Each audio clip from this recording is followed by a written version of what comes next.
Hello, hello, Coach MC. Welcome. Hi, Kohila. Thank you for having me. Thank you. Awesome. I'm so excited to meet you today and talk about your article on our February issue. So thank you for contributing to that. And those You're of welcome. you who are listening, Coach MC and other coaches have contributed to this article, this magazine, which is the Learning, Living, and Leading. Those of you who've been following us, it was called Parenting, Learning, and Living. Now that we have expanded it, our business into serving all humans of all ages and at all stages, we now expanded our magazine as well. It's called Learning, Living, and Leading. So on the February issue, we are ending trying harder, try harder, because Yes. we all had enough of trying hard, right? MC, what do Yes. you think? We have been trying hard and harder and harder. Yes. And for a long time. Yes, it's about time to end that. So that's why we wanted to share about the Readiness OS. And I'm so excited. I've been bringing so many different coaches, but today it is Coach MC's turn. So if you haven't got this magazine or never read this magazine, you can read it by there's a link below this video. You can click the link, and there is a password. It's flow, all capital letters, FLOW. So it's flow, all capital. If you click that, then you can read it. I think one of the LinkedIn, we stopped live streaming. That's what came up, so I had to read it. Anyway, so if you haven't read it, click the link and get the article and all the other articles. Sorry, all the other issues that we have written are also in that link as well. So when you go there, you'll be able to read it. I'm just gonna add LinkedIn again. So MC, just give me a sec. No problem. Okay, that should have worked. Yeah, it worked. Okay, awesome. Because I want this to be on LinkedIn too. So it was coming off of it for some reason. Okay, some technical difficulties in life, right? Sometimes it happens. It Yes. happens. So there we are.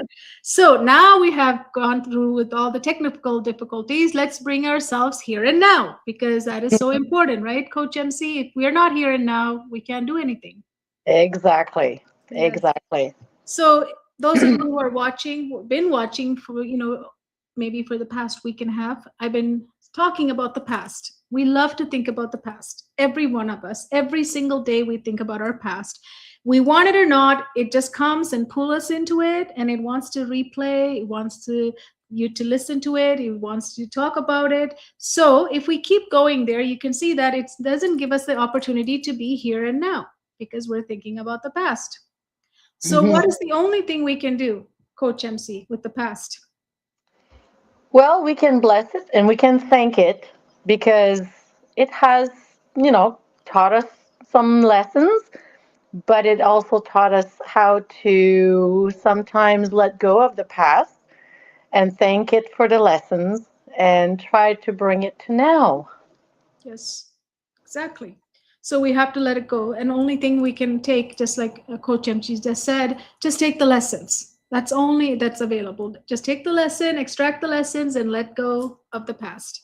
Now, if we think about our future, the other side is the future, right? So most of us think about our future. It's good to think about our future. Only problem is most of us, what do we do? When we think about our future, we are projecting the past onto it. We look at from that lens of the past. Whatever happened, we normally think, oh, if that happened in the past, it might happen again. What if Mhm. this happens? What if that happens? What if I fail again like I did last time? So when we put all of those things onto the future, we cannot let the future happen to us. We are recreating almost The the past, right? Yeah. It's almost pretty much like the past. So in order for you to achieve and have a different future, you really have to bless it and let go of the future too. You have to release it because there's no point in producing it from the past projected onto it. It doesn't make sense. So that's why we release the future, we let go of the past. Look what happens now. I have both of my hands. Yes. Now, with these two hands, I can create, I can make, I can create. They're right here. And my brain is also focused in what? Now and here. So now we can create. So that's why this is so important. So every time your mind is going to the past, to the future, try to bring yourself to now and here. Just even anchoring your hand like this, it just shows you that I'm now here. I'm now at this place. So Yes. why do we need to be now and here? Because this is the place you can learn. This is the place you can live. Yes. This is the place you can lead yourself and others. If you're not here, then we cannot do any of these things. And without living, learning, and leading, there is not much in life, right, Coach MC? No, yes, exactly. There isn't much to life. The life becomes sort of stuck in the past Hmm. or scared about the future. So that's why what do you do to bring yourself now in here? Was there any exercises do you do to bring yourself to now and here to just settle in? I have come to really, really like breathing. And it's Wow. something that when I go to work, I even do in my car. And it just helps me to like regulate my system, regulate myself so that when I go in the building to teach, I'm in the now. I'm not stuck in the past or the future. So I really like to breathe. Yeah. And a lot of people watching us might say, well, that's not a big deal. We breathe all the time. I breathe every day. No, the breathing that we're talking about is deeper. It's more focused, more consciously. You're doing it. You're actually sending that breath all over your body. That makes you relax. That makes you think about the breath because normally we all breathe, but we're not paying any attention to it because it's so gift. It's a gift to us. So we take it for granted almost, right? Yes. So this time we want you to really feel these next three breaths. Let's do Yeah. it. So let's inhale for 4, hold for 4, and let go through your mouth for 8. Just let everything go from today, from yesterday, any stress, any fear, any sadness, anything that's stuck anywhere in your body, just let it go through your mouth so it goes out. That's it. So let's Hmm. take an inhale again. Inhale for 4, hold for 4, and then let go for 8. Everything, something you're worrying about, something you're worried and fearful or anxiety, whatever you're holding in your, it might be in your shoulders, it might be in your neck, it might be in your lower back, it might be on somewhere you're feeling, just let it go through your mouth. Important to feel those points, right? Sometimes when we feel the pain in our body or wherever stress is stored, and breathing as if we're breathing that out really helps, right? It really helps. So let's do that one more time. So inhale for 4, hold for 4. Now let go for 8 through your mouth. And you can make a sound, you can move your hand, just let it go. So this is really important because breathing brings us back to now and here because we got to pay attention, focus, right? So that's why it's really good. So now today I have Coach MC because I want to ask her about her article, which is Hmm. a magazine, which you have the link below this video. So make sure to get that and read that. But today I wanted to ask her some questions about it. So you said in the article, 2 days before returning from a stress leave, your chest tightened, Hmm. right? You were explaining. Yes. What was that moment really revealing to you at that moment? That was a very powerful moment because that's when I realized that even though I really, really love teaching, that there was something missing. There was something that was not right. Hmm. And like even though that like I've been doing this for many years, and I've done all kinds of workshops and training and basically try to acquire all the skills that I could have. Something was just not right, and that's when I realized that like you can push as much as you want. You can plan as much as you want. You can be as prepared as you want, but like when there's that tiny thing missing, things just don't feel right. There's just like the a block of some sort, right? And um and that's when I realized that like I can have all the tools in the world, I can have all the knowledge in the world, uh and but there's just like the safety was not there. and I just didn't. Yeah, I didn't feel safe. I didn't feel safe, and I think that I didn't realize that's what it was. I realized it afterwards, but that safety just meant that I could try and push and do everything that I could or that I wanted that wasn't like my skills and possession, but it was just not going through. It was just not flowing like a river, like we say. Yeah. Oh, I can't hear you.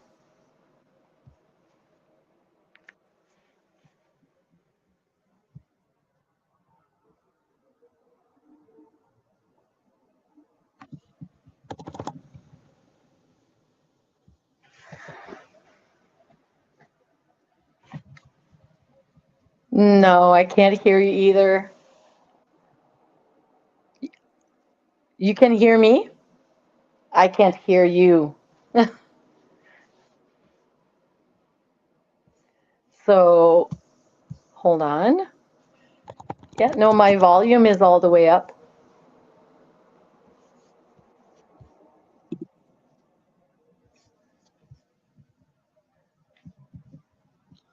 I don't know.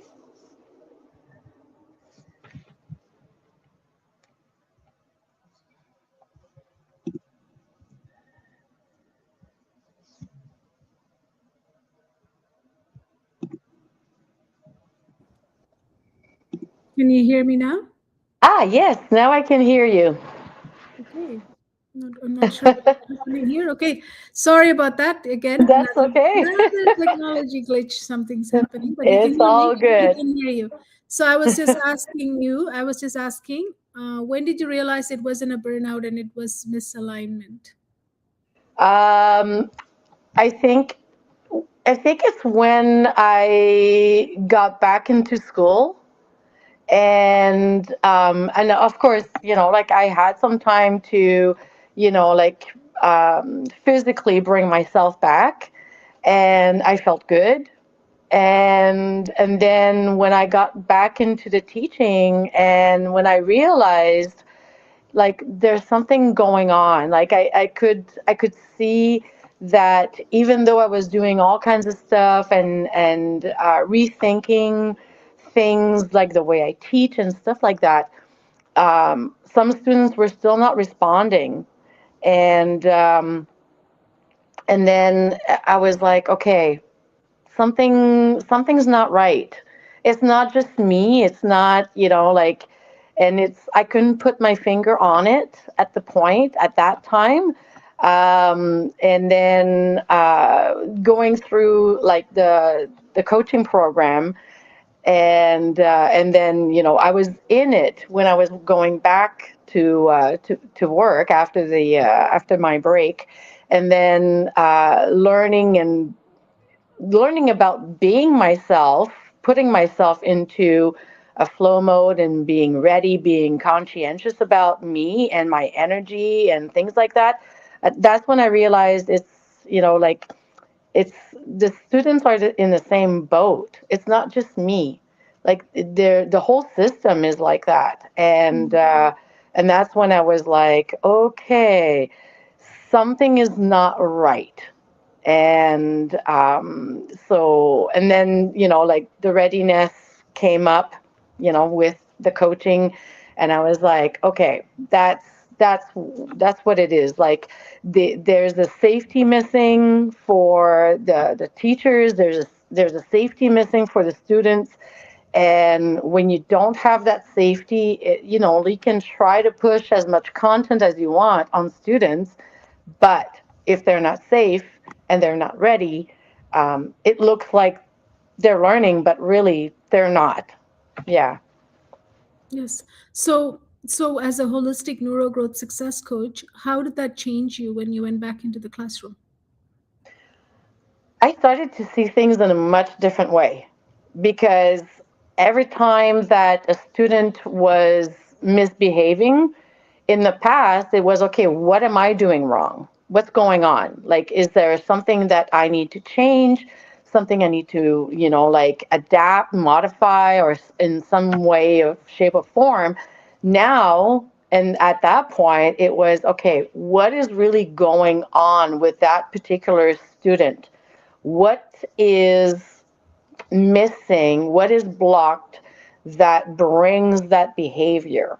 And so I started to teach in a much different way, and I started to see students in a much different way as well. Mm. And I started to, I actually stopped, not started, but I stopped like having the misbehavior a projection of what I was doing and if I was doing it right or wrong. And so I started to, like look at things in a different way. And then it was okay, well, maybe this student needs a body break. And well, if that student needs a body break, maybe all of them could use a body break and just like, change the environment, go for a walk. And that's what I'm doing now. It's like, okay, midway through our, teaching period, and the students know, they'll ask, can we have a body break? And I can also see the energy. And sometimes when I realize and I can read the room, I will go, okay, you know what? Looks like, we need a break. And so let's go for a body break. Go for a walk, go to the washroom and stuff. So the way that behavior wise, I would, instead of taking it as a projection of me, I would see it in a different way. Or if a student is doing some paper pencil work and it looks like things are going well, and I would go around and observe a little bit more closely, then I would go, it looked like they were listening attentively, that they understood from just their facial expression, body language. But yeah, no, something's not right. Okay, so let's dig a little deeper in that. And then I would start to ask questions. And then, but I would know the kind of questions to ask to figure out what is really going on. Mhm. So it really changed the way that I see things, the way I do things, the way I teach. So I'm not saying that it's perfect, because every day is a new day, and some students can wake up one day and something happens at home and or on the bus, they didn't have breakfast, anything can just put a little curve into their path. But now I try to see it in a different way. Yeah. Yeah. Beautiful. Beautiful. So, when did you notice you were compensating for something that wasn't yours to carry yourself? Ooh, compensating. I think quite a few things. When I was trying to make everything perfect, right? It was how how can I do things and put time and energy and rethink models and rethink lessons and try, like, put so much energy Mm. into it that like I realized, wait a minute, like there's only so much that I can put onto myself to be a good teacher. Mm. That's a portion of it. A lot of it comes from the other end. And are there things that I can control or not control, or maybe things that I can, look at it in a different way? But I started to, like I would internalize everything onto me. It was like everything was a projection of me. Like, they're not succeeding. Well, I must be doing something wrong. They're not behaving. I must be doing something wrong. And it was Mm. always like piling everything onto my shoulders. And then I realized through the coaching certification that there's only so much I can carry. My suitcase is Mm. only so big. Mm. And, there's no point trying to pile on things that I can't control. But are there things that I can modify? Are there things I can look in a different way? So, and I think there's a lot of, and I think it comes with the teaching. Like you go into this because you have a passion, you care for people, Mm. and then you end up caring so much that you take in, take in, take in, and then it becomes to a point where your jar is full and you can't take anymore. Mm. But you still try, and that's when you realize I can't continue like that. It's exhaustion. Yeah, absolutely. So, what did you have to unlearn? What belief did you have to unlearn? I my big belief I had to unlearn is the perfectionism. It was one of those things where everything had to be like done to a T. And I thought if I come to class and I have all my ducks lined up and everything is ready to go, perfect, everything's going to go well. To then realize not the case. So that was a big thing that I had to unlearn. And I'm still unlearning it. There are still some times where I catch myself and I go, wait a minute, like, is it realistic? Is like what's going on? Like, so What there about are the some belief? days. What What's about that? what about the belief pushing equals support? Did you have that belief in the article? You said push through, pushing equals support belief. Yes, yes, big time, and yeah, and I, you're not supporting your own self by always pushing through. And Yes. I think a lot of students are like they get to the point like they're just pushing, pushing, pushing, because I think that there's this pressure as well coming from the Yes. parents, from the school system. It's like go, go, go, and then for them too, they can only take so much, and then when is this glass jar full of pebbles and sand going to explode because you're just trying to pack everything in? Yes. Yeah. So what was it costing you when you push when you had that equation where push It equals support? What was costing you? well, it costs a lot with my, immediate environment. Like there was a lot of times where I probably should have support my own daughter, and when she needed help, when she needed me as a mom, and I was so caught up in this other life that I wasn't there for her. Mhm. And then so and like, and with even with my friends and my family, it was just one of those, no, I need, I can't do this right now because this is what I need to do. This you know I need to have this ready for Monday.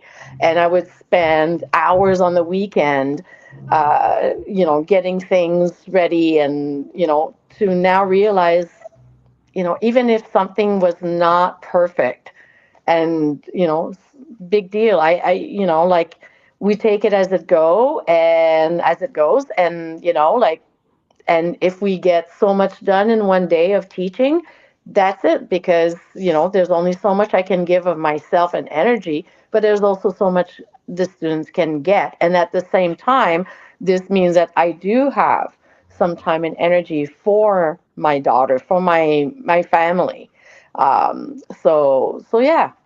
So what was the hardest part to release? Perfectionism, people pleasing, overgiving, or needing validation? Wow. That's a list, huh? That's a list. That's a list. I'm How gonna many of say how many of you listening have been a perfectionism was part of your life or still is? People yeah, pleasing, yes, right? And yeah. overgiving hmm and needing validation. I think the validation is a big one. I think the Something imposter validation and is, followed up by imposter syndrome could join with needing validation. Go ahead. Yes. yeah. I think the validation kind of like is like the umbrella over all of those. because I think that by having or reaching, trying to reach the perfectionism, I was going to get validation. By pleasing, being a people pleaser, I was going to get validation. So all of these are coming all up to the validation thing. When And you got now, there, what happened? When you felt like there was validation, what happened? You're then worthy, like you felt whole or worthy. Like what was the result of validation? so well, so there's, well, yeah, you know, like, I mean, sometimes you get people go and say to you like, oh my gosh, you're so organized, and I'm like, oh my gosh, you should see my house. Yes, I look very organized, but you know, there are some things that I am not organized. Or you know, people would say things, and as you're receiving it, it's kind of nice, but at the same time, at the back of your mind, you're going, yeah, but. And there's always that yes, but. And then I realized that, you know, trying to get all the validation is not worth it when in the back of your mind you always have that but. So now it's more like, okay, you know, how can I, you know, just do things in a way where I'm not going to burn myself. Um, the validation is not going to come from outside. It's going to come from me. I'm going to set a goal. And, you know, if I reach 50% of it, you know what? I'm happy with it now. I don't have to reach that 100%. Mm. And the validation is coming from me. I don't need the external one anymore. Mhm. Does that make sense? Oh, of course, of course. You came home to yourself. That's part Yeah. of our readiness OS is coming back to our own self because a lot of the time we externally looking for things because we're not home. No one's home here. Yeah. Here we need to come home to ourselves, right? So then everything feels solid. Yeah. So the validation part, those of you who are listening, you might be seeking this out there too. But the return is to come back to you Hmm. and to look from here, within here. It's always going to be within. So perfectionism, that's a big one, right? Hmm. And then validation can also, as I said, can be very closely associated with imposter syndrome. You're never Yes. good. What am I worthy of or good enough, right? All of that comes together. So it's a very, that is a list. It's definitely a list. Yes. And it can fit many educators. I think many Yes. educators fit all of those categories. I think so, and I think it comes with the profession, right? And you know, you see your students succeed, and you go, "Oh, I did a good job." And in one way, okay, yes, you know, you did a really good job, but maybe you did a good job at making your students feel safe to learn, making your students see being seen, and that's probably more empowering, or it probably has more value, because really when you look at it and when you think about it, you know, if I go back to when I was in grade 5, 6, I don't remember really what I learned and what I did in class. But do I remember the teacher and how I felt in that class? Was I welcome? Was I being safe? Was I being okay with saying an answer? And you know, so what if I'm wrong? I'm going to learn from it, right? It was not, you know, this constant, like, I'm not going to say anything because what are people going to think about me? You know, what are my peers going to think about me? And so I think that at the end of the day, the person connection is really important, and that's where I'm trying to see or seek my validation in one way. Is, you know, if I made somebody welcome in my class, and they felt safe and they felt ready to learn, then I think I did my job. Because after that, the learning comes flows, right? Yes. Yeah. It's a byproduct of all of that. So what scared you about slowing down? I guess in the article you were talking about some speed. Speed was another thing that you were Hmm. talking about, right? Everything needs Yeah. to happen at a certain time. So when you learn to slow down, what was scary about that? I I thought I was going to kind of lose control in Mm, one way. And I'm going to say maybe like not getting to everybody else's point, like not getting, okay, I need to slow down my lessons because I can see that there's something missing. And it's not the content, but there's something missing with the students. And so if I slow down, this means that I'm probably not going to teach everything that I'm supposed to. But at the end of the day, what's the point trying to push all the content if it's if they're not ready for that? So it was always,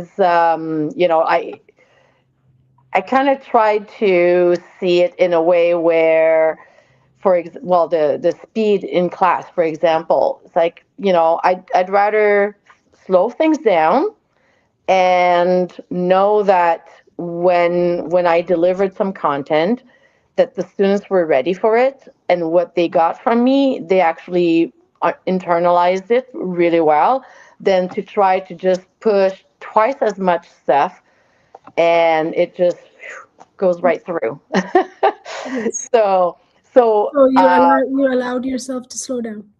I allowed myself to slow down, myself in my personal life and at school as well. Yes, Okay. and if and in my personal life, it meant, okay, I have a list of things to do. I would love to do them all, but what's the point if I do them all, but then I'm exhausted and I don't have energy for myself or energy for my friends and family? So maybe I just need to slow things down, do so much, be happy with it, not exhaust myself, still have my own energy, my, physical energy and mental energy, that then I can also focus on other things that are important instead of always pushing them aside. And that's something that I did a lot, push a lot of stuff aside, push a lot of people aside because I had to go, I had to go. And it was like, But also, you said earlier the perfectionism along with that would have been harder because everything you've done had to be to the perfect standards. yes, So that you need to push even harder. You can't slow down because perfectionism has to happen all the time with yeah, everything. So yeah. how can have any time to slow down? And speed is the only way to keep up with it. But it's a race, right? It's a race you never stop. It's one of those things that when you look at the speed and when you look at the perfectionism, the people pleasing, it almost gets into this big spiral Yeah. that can just get out of control, and you just need to go and slow it down, just like stop the burn, like throw some water on it. That's why the first step to any change is awareness, right? Just figuring out what are you doing, right? Because a lot of the time we notice what other people are doing, but we don't take the time to notice what are we doing. Exactly. So when we start applying that to ourselves, we see so many different loops that we create and Mhm. equate to. They're equated to, like, one thing could be equated to another thing. Like you said, Yeah. perfectionism was validation, right? Equated to validation.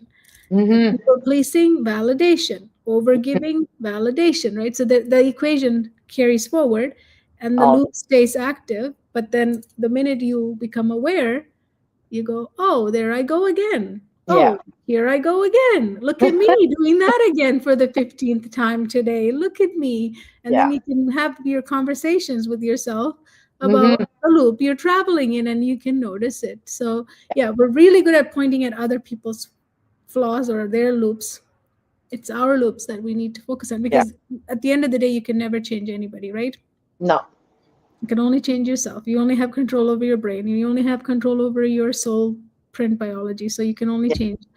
So Yeah. if readiness has been protected in your classroom, what would have looked different? Hmm. What would have looked different? Um, I think that uh, the I've seen a lot of students with a lot of anxiousness, and always try to overperform, try to reach a certain level of, grades and, like accomplishment, where it was like, okay, like this is what you want to do. Let's go. Let's push through it. And now it's like, okay, hold on. So what is, like, why, just asking questions, right? Asking questions Curiosity. to, yes, Nice. what makes you want to, and where does it come from? And instead of seeing students being, over anxious, like super anxious and stressed, and like come in class, and you can tell right off the bat if they are, what state they are. And I mean, I teach high schoolers, so sometimes, like sometimes you see it more or better than, some other ages. But they're really vocal as well. And sometimes they'll come to my class and they would be like, oh my gosh, like we have a test after your class, and they're like way up here. And I'm like, okay, there's, like, I'm going to teach something and it's not going to go well because their mind is already in the future and stressing over that test. And so now and I saw that a lot. I saw a lot of students not come to school because, and it was, oh, somebody's absent. Yeah, because we have a math test today and decided not to come. I Oh, did that. okay. I used to do that because And test was very stressful time for me because I didn't understand a lot of stuff in school when I was younger. So mhm, for me, I need to find a way to escape. yeah, yeah. Or the other thing too is what I saw a lot is students who would come to see me, and the lesson didn't even start, the period didn't even start, and they would ask right away, can I go work somewhere else? Okay, what's going on? So they, instead of being able to be in class and be ready and have that readiness to be in class, it was always kind of like you said, the escape. I'm not going to be in class. I'm going to go work in the library. I'll do the work, but I'll do it there. But that you're missing the support. You're missing, oh, maybe I was unclear about something, and now you're not in a class. And if I clarify something, you're missing that. And so then you come back and, yeah, I didn't understand this. Okay. So there was, so the readiness not being in class brought a lot of, external factors into the actual learning portion. uh, Readiness not being there for me also brought in a lot of factors with me not being fully there for my students. But also, And we assume, right? As the education system, as teachers, we assume that the child or the person in front of us is ready to learn, yes, but we forget that that person is a living system. It's a hmm, biologically living system, and it's every variable affects us, the system, and who knows what variables affected them before the class or affecting them throughout their life, yes, and what is happening inside of their body. Who knows any of that stuff? We just think, okay, let's perform. Let's go yeah, and perform. Let's go output. Give me output. I'm giving you input. Why don't you give me the output? So when we're at that stage we're just looking for output, right? As teachers, we're Yeah. like looking for output because we have curriculum to finish. We have our own deadlines. Mm-hmm. We have to follow through. So we don't ask if they're ready. That shift alone makes a big difference. Just because at that point curiosity comes alive inside Mm-hmm. anyone. The minute you ask, is this person ready? Is this system ready? Is this person in front of me ready to go? Yeah. Just like we would ask, like we would check a plane. Is this plane ready to take off?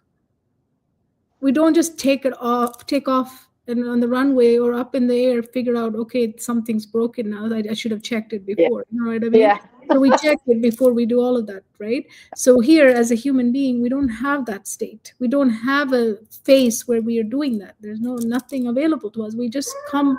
We're assumed we're coming ready to learn, ready to Yeah. do things, and at work too. If you're at work, if somebody's at work right now, if they're an employee, that's what's expected. You come, you Mm. will work, but you have lots of things going on in your life. You Yes. could have just had a fight. You could have just not had sleep all night. You could have just had something wrong with your body. It just, we don't expect that. It carries into our workplace later in the life. It Mm-hmm. starts at school, then Yeah. carries into work and life. So Yeah. readiness is really, really just asking that question first is the readiness, right? Number one is Yeah. to ask the question: is this person ready? Yeah. Do they look ready? Do they sound ready? Mm-hmm. Is their body signaling ready? Because sometimes someone might look and say ready, but their signal is not ready, No. right? So we Yeah. have to look at how is their body speaking to us. Yeah. And then when they are ready, then we can give them the input and expect output from them, and they're going to do it. And it Yeah. makes the job easy for a teacher or anyone who's working with them, right? So Mm-hmm. readiness looks like in the classroom when child is sitting ready learning, like they're hungry to learn, they're Mm-hmm. motivated to learn, they're asking questions. Yeah. Yeah. But when readiness is not there, it's what we see right now in the Mm-hmm. classroom. Yeah. It's behaviors. It's the behavior. Yeah. It's the anxiety. It's the stress. It's the depression. There's so many Avoidance. things. Avoidance, right? Yes. Avoidance. Yeah. Definitely. Definitely.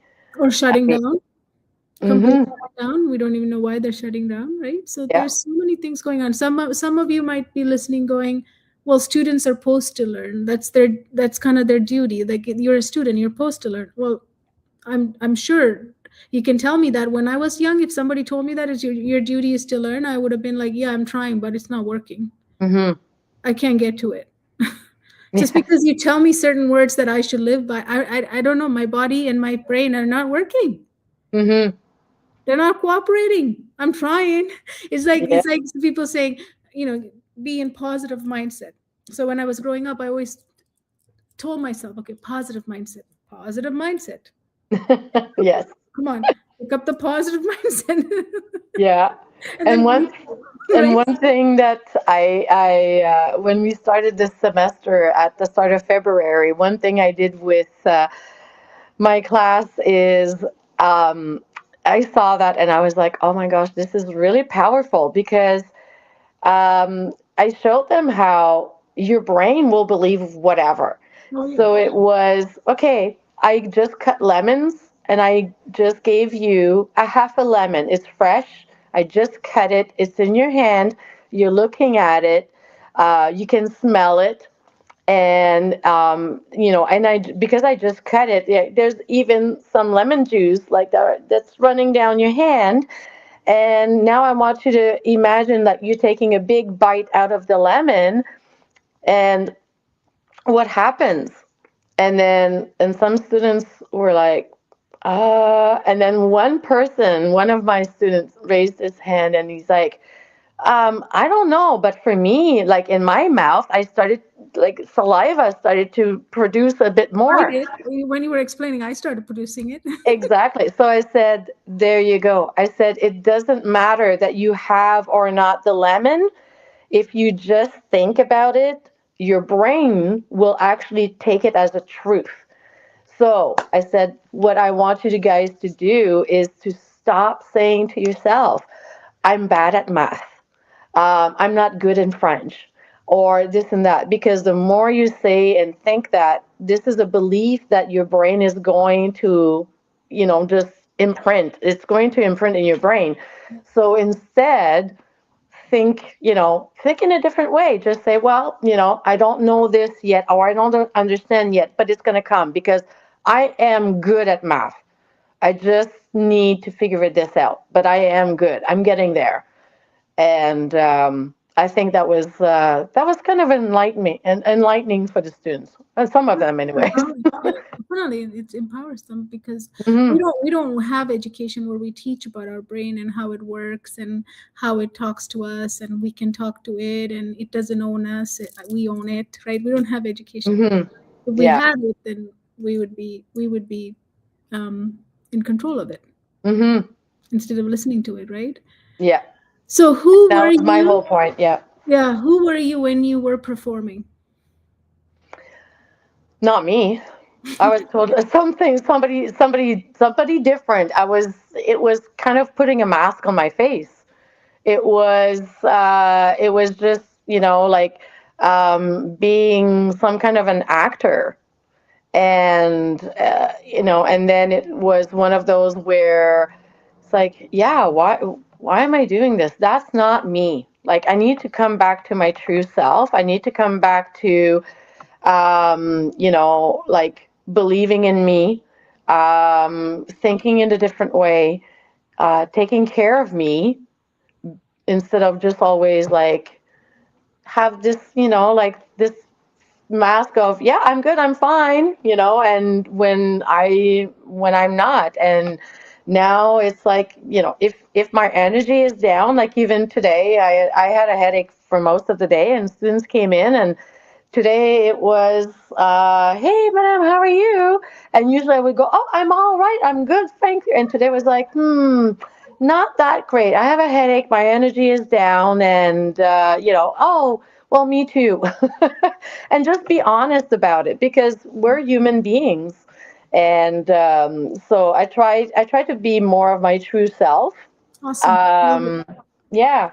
Beautiful, beautiful. So, And who are you yeah. now that you choose alignment over approval? I guess you answered that. You are yourself. You came home to yourself. Yes. Finally And arrived. And a couple weeks ago, I was having a chat with my principal, and same principal as last year. And it was the end of the semester, first semester. And one of her comment was, things seem to look much better this year for you, like with the students, with yourself, and I was thinking, yes, because I changed a lot of things. I changed how my brain thinks. I changed how I see things, and How I it just, notice, how I what's notice that? stuff, how I notice. I'm curious. I'm Mm-hmm. home. I'm home.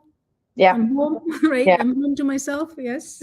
yeah. And that was the big, oh, you know what? That was a validation, but in a different way, not from That's almost a external. closure. That's a closure, confirmation.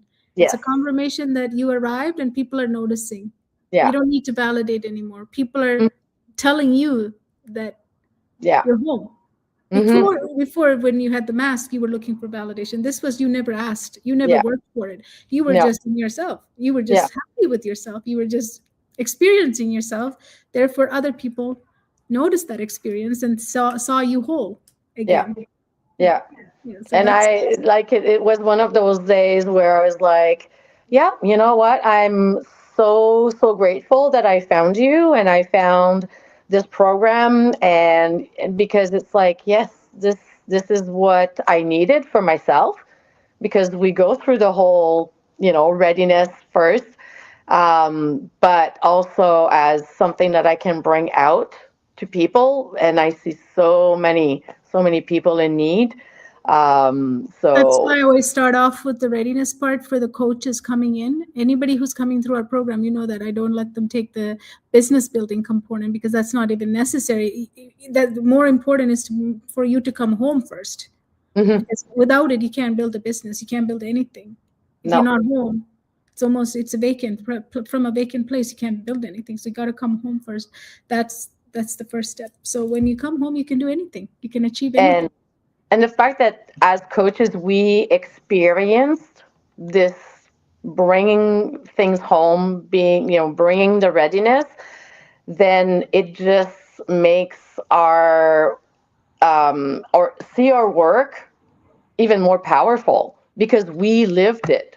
So we know what it can change in a person and how things can, like be so different when there's so many blocks, and you can show people how to identify those blocks and break those blocks, and like bring awareness and readiness and the whole thing. And yeah, this is so powerful to go through it. You're on your own self and you Yes, see what it can bring. because So that mm, conviction that you just mentioned, that conviction is what makes a confident coach.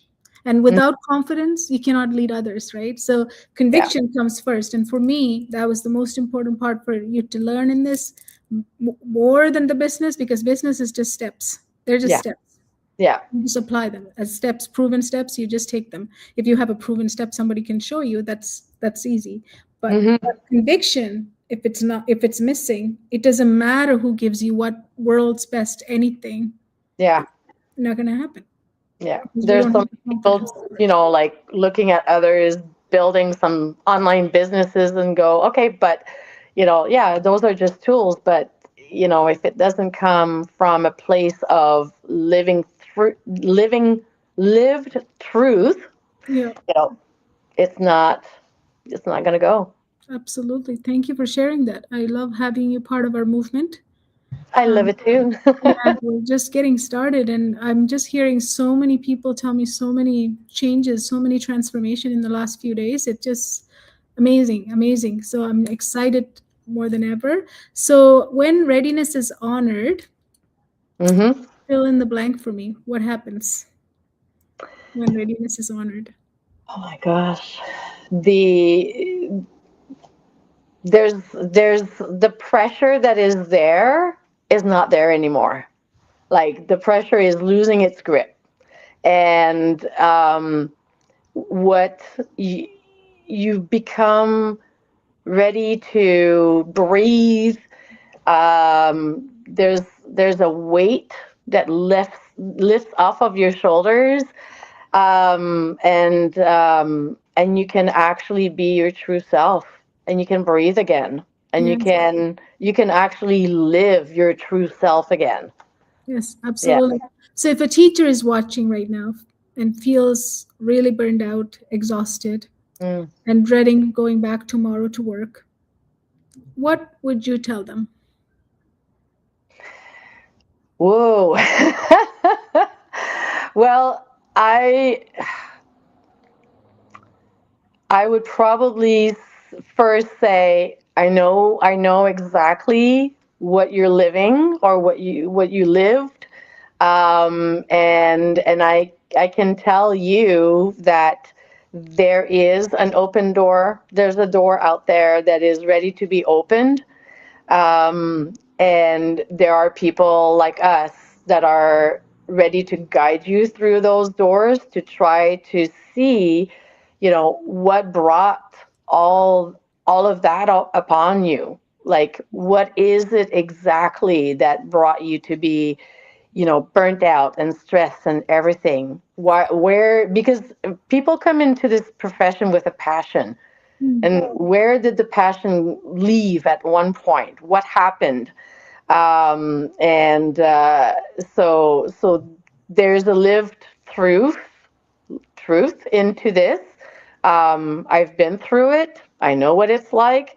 I can guide some other people, trying to find what are the blocks, where is the readiness blocked in all that, and how to break those blocks so that you can get the passion back into teaching. You can get yourself back and find yourself back so that you're actually there for yourself, for your family, your students, for everyone. You're not going to be all in on one side and zero on the other. Um, so yeah, I, So it's important as teachers, if you're in the classroom, to recognize that sometimes when something's not working, it's okay to say it's not working. It doesn't, you don't need to take the blame for it's not working. It's okay to say it's not working. And you can repeat that again too, like it's not working, mhm, because there's so much you can pretend it's working. At a mhm, certain point, you have to say it's not working, and it's not healthy for the students that you're serving, or you, or the parents, or mhm, anyone involved in it. It's not healthy. So it's time to really look at it from the readiness perspective, because when yeah, somebody's ready, they will want to learn. They're hungry to learn. They're intrinsically motivated to learn. They're intrinsically accountable for their mhm, everything. We don't need to push and pull and yeah, drag them to finish line. They'll do it. So it's possible. So why are we still applying the old way and accepting that that's the only way to do it? And yeah, also, if you don't do anything, just get curious about it. That's mhm, curiosity is free, just like breathing is free. You just have to start asking questions, yeah, and that'll even get you into the onto the right track. mhm, Questions, mhm, lots of questions. What's going on yeah, here? And also, one more thing I could add is drop the word behavior, because I think we need to eliminate the word behavior, because yeah, we're putting everything into that one category as behaviors, and that becomes, when you look from the lens of behavior, then we see like, oh, that child or that person should have behaved better, they should know better, they should yeah, try harder, listen better, be responsible, more responsible, right? Like all of these things comes after behavior, right? Because we think behavior is something you can control it, but you're doing it because you want to.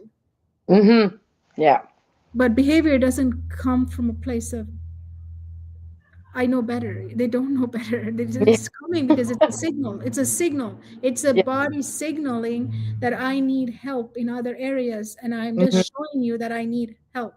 yes, So understanding that part, even yeah, behavior has to go, because we're labeling everything under behavior, but it's not technically.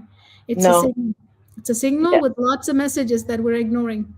yes. So And I curiosity. think, and when you're teaching with that perspective, and you teach and you look at students in a under a different lens, you know, so it makes it, there's a big shift. Mhm. You know, like you see a student who's not engaged.